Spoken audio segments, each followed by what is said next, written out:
The most important question I got was, what is your legacy?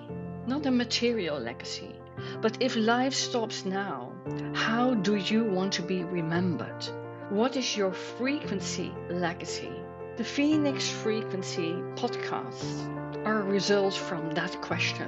When all seemed burnt in your life, the fertile ash of a phoenix is filled with compassion, love, forgiveness, empowerment, intuition, wisdom, generosity, creativity, resilience, a balance of an evolution and involution, what is needed to rise. I am Nienke van Bezooijen and I live my Phoenix frequencies. On a weekly basis, I share my insights, my resources, and I have guests who Phoenix themselves. If it resonates to you, you're welcome to rise.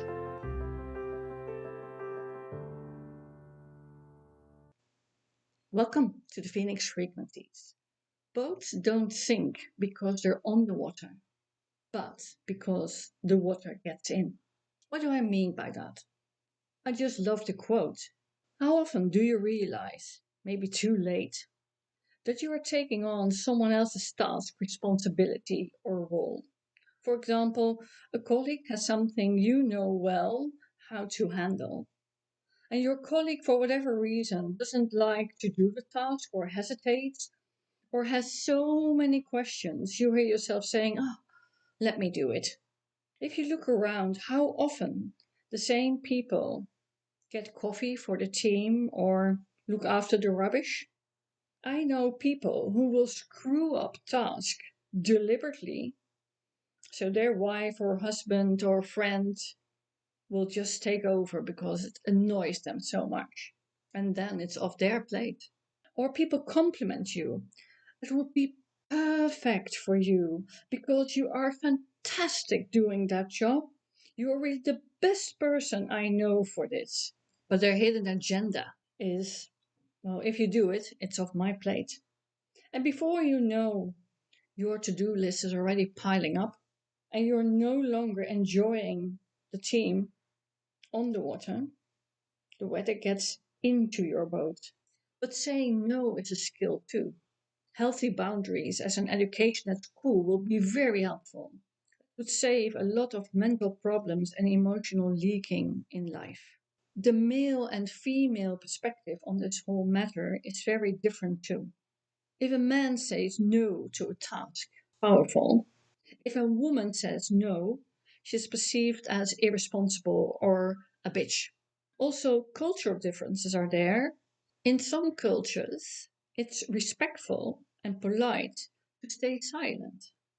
In other cultures, it can be seen as weak. So, what do? I learned a lot from the inquiry to check before you take on a task. There are 4 steps. Check for yourself in a split second. Why am I asked to do this? What does it contain? How much time and energy does it cost me? And what if I do it or leave it to others? What's the impact? What can really happen? You just make this quick inquiry before you say yes. And it saves you tons of time in the piling up for your to-do list.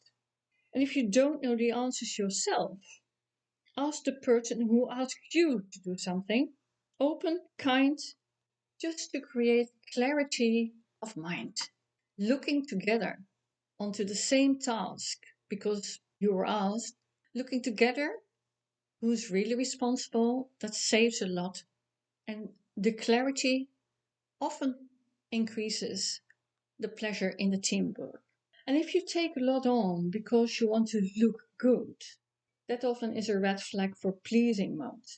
Pleasing and taking are in the same low frequency leaks that the water gets into your boat of life. Giving clarity, clear communication around what you can and what you want to take on helps so much in how we can be in the relationship with others. It's not only in the workspace, it's also in family. I offered to help a friend with a large task she's working on. She said, think about it. Is it something you really want to contribute? Because if I'm looking for a lot of research, detailed work, just see if that's something you really like. I'm not sure if it's really in your field of interest, although you really want to help. And she was right. My offer was to contribute with something in connecting the dots, an outside overview, and she would do with some research type.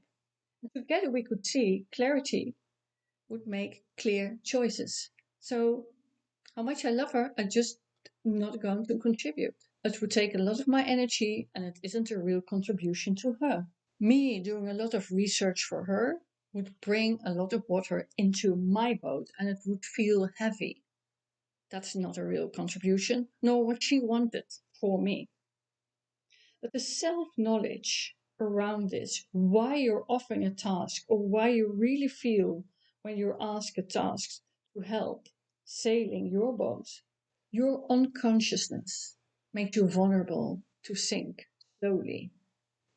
Another aspect that's really helpful to be aware of is where your desire to take on a task come from. Because sometimes you say yes or you offer something not because you're asked to do something, you offer it.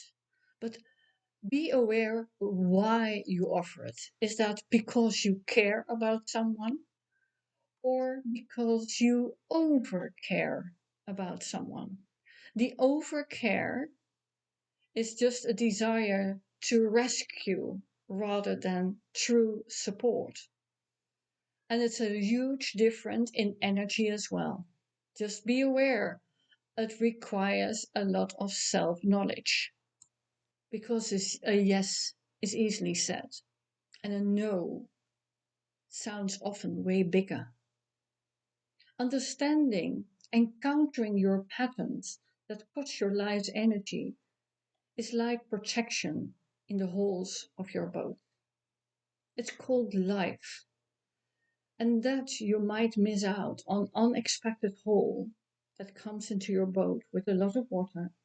But at least you can self-regulate and recognize the hole, and then the leaking can be a plug, and you can stay on track sailing your life's boat without water pouring in, unwanted water pouring in over and over again. So, what are you going to do? Do you want to be on the water, or do you want to say yes to everything and get water into your boat until you sink? It's up to you. Clear communication is a phoenix frequency what can help you to rise and to create clarity. I wish for you a lot of fun for yourself and in the clarity with others by just saying a clear no, because you've been hard smart. You listened to yourself, you did your self inquiry, and then you say yes or no.